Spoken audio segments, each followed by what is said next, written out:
As the cable car snapped and shot down Mount Sao, the group of friends screamed in terror and regretted their vacation choice.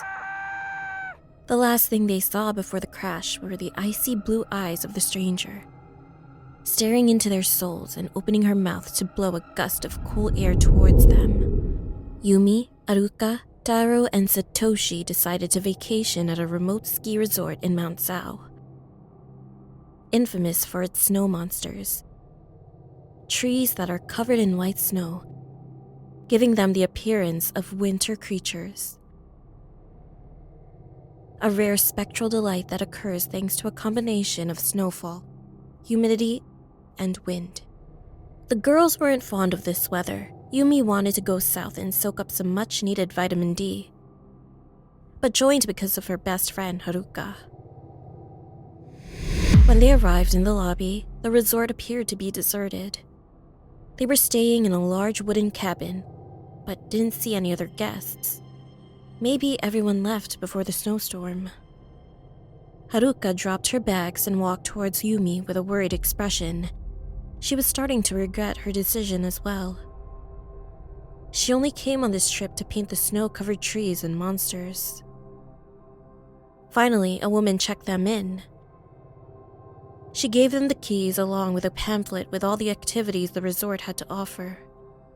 The group of friends headed to their room, unpacked, and spent some time in front of the fireplace. Their teeth chattered from the frigid cold.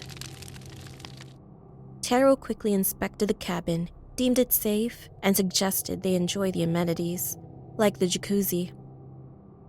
Satoshi, who was always looking for thrills, stayed outside scanning the area for a spot to explore. Taro joined him, and the two guys examined the snow monsters in the distance, enjoying a cigarette. They entered the cabin, and Taro's expression showed that he too was feeling uneasy. They called it an early night after all that traveling. The next morning, the four friends decided to go for an adventure. They rode in a cable car to get around the mountains and sightsee before they hit the slopes. Aruka and Satoshi took photos. Yumi admired the small snowflakes falling from the sky and watched it get heavier. They were having a good time when Taro suddenly froze. He noticed something staring at them from afar. They were not alone. Below them, a beautiful woman stepped out from the shadows of the trees. They all stared at her in awe. Then her face twisted into a terrifying expression, her mouth wide open, and she let out a piercing screech.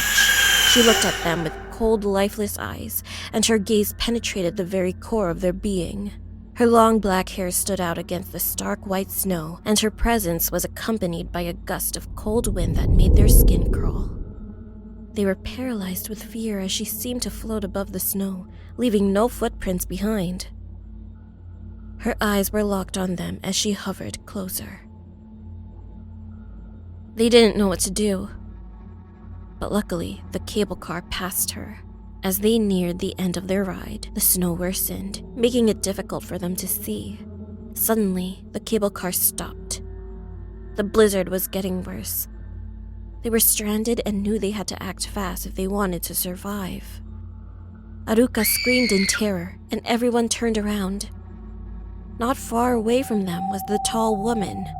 As they got closer, they noticed that she was incredibly thin and lanky. She blended in with the trees. She wore a white kimono, and despite her beauty, her eyes struck terror. She appeared to be examining them, then fixated on Taro. She slowly grinned from ear to ear and watched as the cable car started to move again. Then she vanished. The cable car went 10 times faster, moving at the speed of light. The friends held on to whatever they could, screaming and praying, hoping this nightmare would end. But then, the cable car snapped. The last thing they saw before the crash were the icy blue eyes of the stranger, staring into their souls and opening her mouth to blow a gust of cool air towards them. They were thrown out of the car, but luckily only fell several feet down and landed in a pile of fresh snow. They felt an overwhelming sense of sleepiness as they laid there struggling to get up.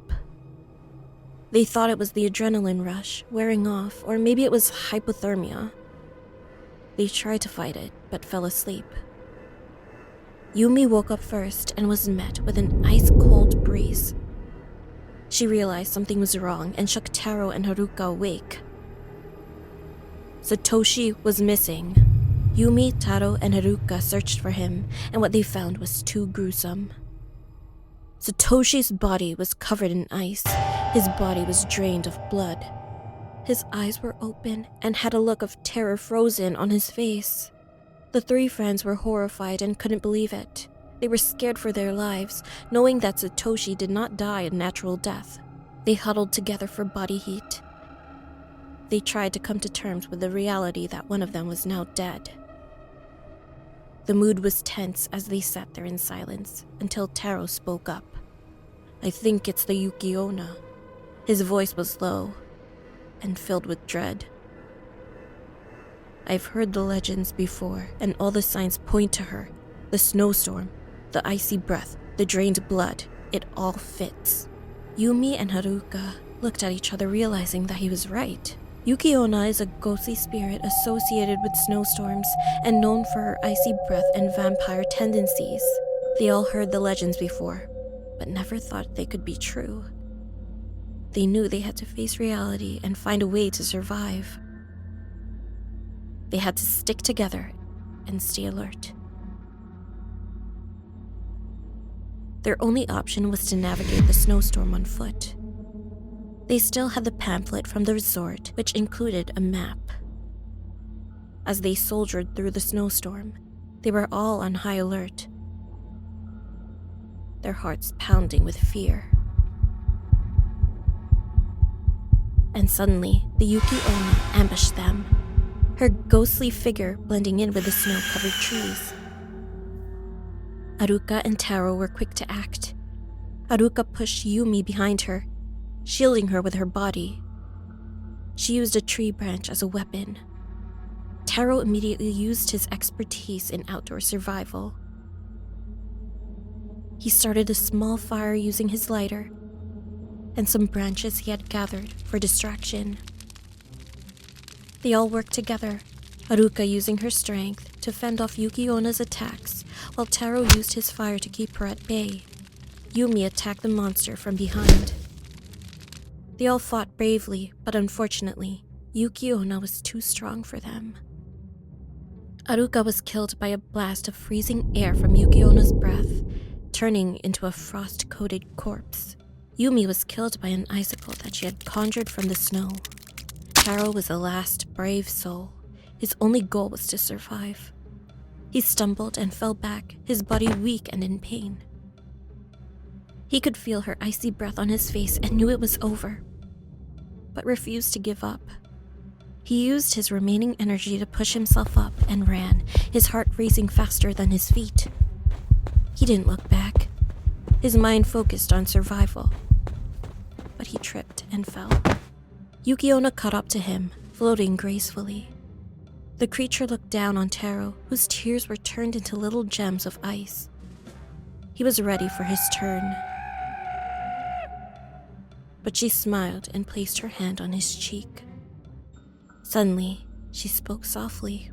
"I thought I was going to kill you, the same as all your friends, but I will not, because you are young and handsome. You must not tell anyone about this incident. If you tell anyone about me, I will have no other choice but to kill you." Then she stepped away and slowly melted, and Taro fainted. Taro sat in his jail cell, replaying the recent events over and over again. Haruka, Yumi, and Satoshi's deaths haunted him, and he couldn't shake off the feeling of guilt for being the only survivor. The doctors told him he was lucky to be alive, but he didn't feel lucky.